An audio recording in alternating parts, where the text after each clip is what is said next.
ఈ యొక్క వరంగల్, ఖమ్మం, నల్గొండ జిల్లా నుంచి సర్వోత్తమ్ రెడ్డి గారు అనేక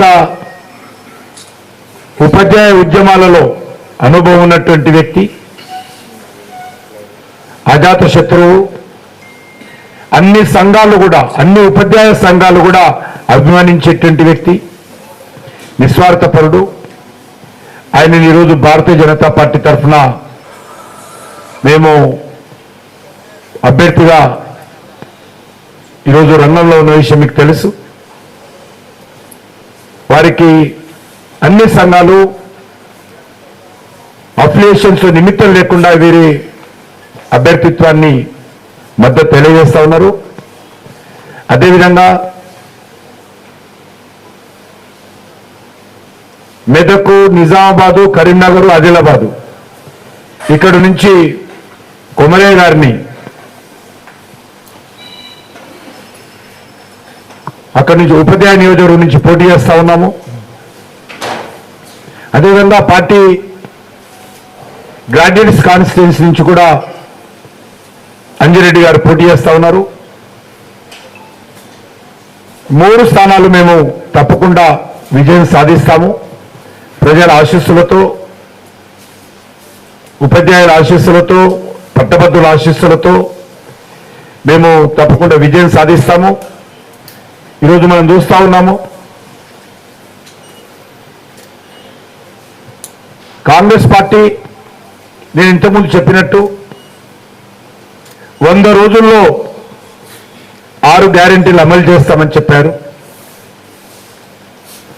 కానీ ఈరోజు సంవత్సరం పూర్తయినా ఇచ్చినటువంటి గ్యారెంటీల అమలులో పూర్తిగా వైఫల్యం చెందింది. అది రైతాంగ సమస్యలు కావచ్చు, నిరుద్యోగుల సమస్యలు కావచ్చు, మహిళలకు ఇచ్చినటువంటి హామీలు కావచ్చు, విద్యారంగం మీద ఇచ్చినటువంటి హామీలు కావచ్చు, ఏ ఒక్కటి కూడా సమగ్రంగా అమలు చేయలేనటువంటి నిస్సహాయమైనటువంటి స్థితిలో ఈరోజు కాంగ్రెస్ పార్టీ ప్రభుత్వం ఉంది. అందుకే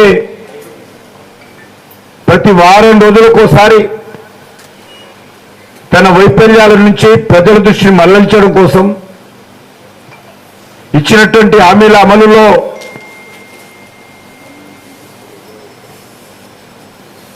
ఈరోజు ప్రజల్లో వస్తున్నటువంటి వ్యతిరేకతను దృష్టిలో పెట్టుకొని దాని నుంచి కొత్త అంశాల దృష్టికి తీసుకుపోవడం కోసమో లేని విషయాలను మాట్లాడుతూ ఈరోజు ముఖ్యమంత్రి గారు వ్యవహరిస్తా ఉన్నారు. కాబట్టి ప్రతిరోజు ఏదో ఒకటి మాట్లాడము, ప్రతి వారము ఢిల్లీకి వెళ్ళడము. మరి ఢిల్లీలో ఆయనకు ఏ ముఖ్యమంత్రి కూడా దేశంలో వారానికి ఒకసారి ఢిల్లీకి వెళ్ళారు. మన గౌరవ ముఖ్యమంత్రి గారు మాత్రం ప్రతి వారానికి ఒకసారి ఢిల్లీలో అటెండెన్స్ వేయించుకుంటాడు. అక్కడ అటెండెన్స్ వేసుకొని